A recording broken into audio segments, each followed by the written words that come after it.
hand really steady because I've been yelled at so many times in the comments for my video moving too quickly. Okay, so I want to give my final thoughts on Jussie Smollett. The situation obviously is trending. And I actually want to have a very serious conversation about Black America and what this means. Because Jussie Smollett, okay, we can talk about it. We can say he's crazy. We can say he's unstable. We can say, tons of things. We can call him every single name in the book, obviously. I think that that's best evidenced by what he did. But what he did is actually symptomatic of a larger problem in Black America. Like, there is a virus right now in Black America, and it's the virus of victimhood. And this virus is being spread by the left, it's being spread by Democrats, and it's being spread by the media. They are actively teaching Black Americans that there is virtue in victimhood, that you can transform your life at the very second that you commit yourself to the victim narrative. Just before Jussie Smollett, that's a big hoax. The first hoax was originally Colin Kaepernick. He got away with it. That he made millions off of the hoax, and it continues to go as celebrities boycott the NFL, don't want to perform at the halftime show because none of them have looked into the facts to realize that this half-white man sold you a complete lie just because the tide was cool to pretend that America shifted somehow under President Donald Trump. And it didn't. Nothing shifted. Nothing shifted but the mentality of Black Americans because the media told them that suddenly they were victims. I'm talking about Democrat Blacks. They were victims. And that was all that they could be in America now that it was MAGA country, right? So it all starts with Colin Kaepernick. And it has spread like wildfire, where people are just trying to one-up the next person, where it's like Colin Kaepernick was victimized by the national anthem. He was just trying to be brave and stand up for Black Americans, and we all have to get behind him. No, we don't.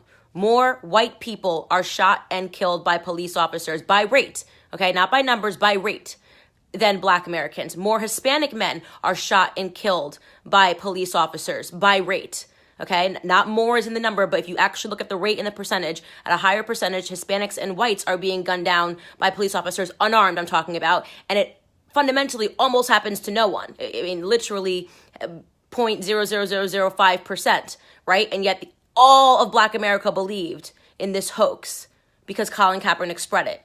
Now we get to Jussie Smollett, and you have to realize that at a certain point, we do have to feel bad. Like, yes, it's ridiculous to say that I feel bad for Jussie Smollett. I understand that. But you have to feel bad because they're being taught this, okay? It's being reinforced by the education system, the media. People are being actively brainwashed. When people are brainwashed, you do have to feel bad for them. And in many regards, they're suffering from, what is that syndrome? When you fall in love with your captor, I can't think of it at the moment. One of you guys will come up with it, but they're all falling in love with the idea of victimhood, and it's being taught to them by the people that are actually oppressing them. Like, Black Americans are actually being oppressed by the left. We are actually being oppressed by Democrats, and yet the majority of people rush to defend them. Because on the surface, it looks like they're trying to help. There is not a single Black American. Let me talk about the culture of victimhood. Let's just talk about all the things I've seen in the last year that Black Americans pretended to be offended by. There is not a single Black American that I know that was legitimately offended when I went to an HBCU and someone stepped to me and said, how could you support a president that said 11 years ago that groupies will let you grab them by the pee? And I said to myself, I asked the girl, what do you listen to on your iPod, out of curiosity? Do you listen to, the Teletubbies, Barney and Friends? Or are you listening to the same hip-hop music that I grew up on? You're being fake. You were not offended that he was talking about groupies in the same way that Beyonce talks about groupies when she talks about the girls that have gone after Jay-Z. You're not offended by this tape. So Black Americans, stop being fake, okay? Stop being fake and pretend that we're offended by everything. Black Americans, we were not offended by H&M and the monkey on the shirt with the black guy, with the little black kid wearing it. You weren't offended. No. Your media tricked you and told you had to be offended. And because you're a sheep, you joined in. And now all of a sudden, H&M must pull the sweatshirt. My mom used to read to me all the time when I was a kid. My favorite book when I was literally like 5 years old was No More Monkeys Jumping on the Bed. No, so stupid. No more monkeys jumping on the bed. Yes, Stockholm Syndrome. That's exactly right. Black Americans are suffering from Stockholm Syndrome. Okay? So my mom used to read this book, No More Monkeys Jumping on the Bed. And we would read it every single night, and I loved it. Now all of a sudden, Black Americans are acting like no matter what, when you hear the word monkey, you have to rush and be offended. No, you don't. A little kid sweatshirt, my mom used to call us little monkeys. We'd be like, oh, little monkeys as a term of endearment. Now all of a sudden, burn down H&M, we're offended by monkeys. I just saw a headline that they are recalling Katy Perry shoes because of Blackfoot or blackface on the shoe, which I guess is black. It's not black face, that's black feet. Now we're offended by black feet. And everywhere you go, you're being offended. You're not offended. Stop pretending to be offended. You were not offended when Roseanne Barr said Planet of the Apes in reference to Valerie Jarrett. You weren't offended, okay? The majority of black comedians stayed silent because they would have made the exact same joke, okay, about her. And that's the truth. We're killing comedy, which has been one of the biggest opportunities for black Americans to break into the entertainment industry has been through comedy. We are the funny people. We are the ones that tell stories and make jokes about people's looks. I was watching, what was it? Was it Chris Rock, Bigger and Blacker? I watched that a couple of weeks ago. And I was just remarking at how literally, if he did not make that film 15 years ago, he would have to apologize for everything he said. He went after white people. He went after black people. He went after Hispanic people. He went after our culture. He went after our looks. He went after school shootings. And it was hilarious. And everybody in the audience laughed. And at the end of it, you know what happened? Everyone felt closer. Everybody was able to laugh at themselves and at one another, because that is what society is all about. When you stop being offended and you start being able to laugh again, and you realize that there is absolutely no virtue in victimhood. There's no virtue. Yes, Colin Kaepernick caught a big check. Colin Kaepernick is somebody that did it at the right time, was able to propel himself. The rest of us, no. There's no vote. There's nothing that you're going to get for yelling in the street with Black Lives Matter and burning down your own neighborhood. You might get your house burned down. You might end up arrested and now have to fight in court to get something removed from your record because it's going to be harder for you to get a job. If that's the virtue you're seeking, then go for it.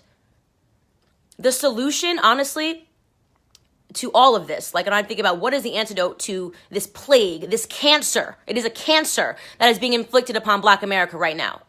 What is the antidote? The antidote is Black conservatives standing up boldly and saying that we're not apologizing. It's the Black conservatives that are heading to the White House today to stand with our president, because we realize that he has just been a target. He has been the person that they have used so that they can contort and they can control Black American minds. He hasn't done anything. Trump has not done a single racist thing since he stepped in office, not even kinda. In fact, somebody I saw said earlier that the MAGA hat is not a symbol of hate. It's actually exposes hate. The people that react to it are the most hateful human beings in America right now, period. Attacking Black Americans like they attacked me when I was sitting down at a restaurant. I wasn't even wearing a hat. And you had an Antifa all-white gang jump in and yell at me and an all-black police force. You guys stayed silent because you don't care about racism. You're just brainwashed, mindless sheep that are being used and controlled by the Democrat Party. Jussie Smollett represents an extreme. This is where Black America is headed if you don't jump off of this train of victimhood. Because let me tell you, the train is going to crash. There's nowhere to go. Kamala Harris does not care about you. Kamala Harris is pretending to listen to Tupac and Biggie music. She doesn't even touch her own door handles, okay? She's far past that. Cory Booker does not care about you whatsoever. He's interested in his own narcissistic version of the world, acting like Spartacus. None of these people care about you. They are using your skin color so that they can secure votes and power for themselves. And the second that you realize this and zap out of this, the second you might actually be able to go after the things that you earn. You might start to hear the word MAGA and hear Make America Great Again and realize, oh my God, I'm American. I can embrace this too. I don't want this to be a socialist country. I want opportunities. Oh my gosh, nothing Alexandria Ocasio-Cortez is saying is actually going to help me. We need jobs in New York. Maybe I should be fighting for Amazon to be able to get this contract. Maybe you'll start listening to the policies. The Democrats continue to play Black America, but Black America lets them.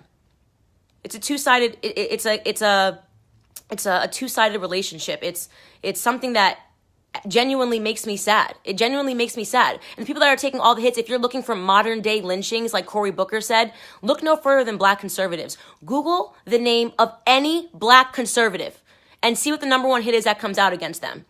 Mine will be the bogus claim that I support Hitler. Me, the girl that flew 30 hours to be at Israel for the embassy opening in Jerusalem when no other Democrat politician showed up. That'll be my number one hit. Paris Denard will be the scandal at CNN when they Me Too'd him for trying to expose and dismiss the lies that were being said about Trump when he exposed the CIA. Look up any Black conservative and read what you say about us. If you're looking for modern day lynchings, they're happening in the same way they happened back in the day. To Black Republicans, to Black conservatives that are taking a stand and who have the audacity to think for ourselves. We are the only ones being lynched, and we're still fighting. We're still going after it. We're still going to keep fighting for Blexit to happen until all Black Americans wake up and realize that they're a part of this dream as well. God bless. I'm going to go see the president. Everybody have a wonderful rest of the day.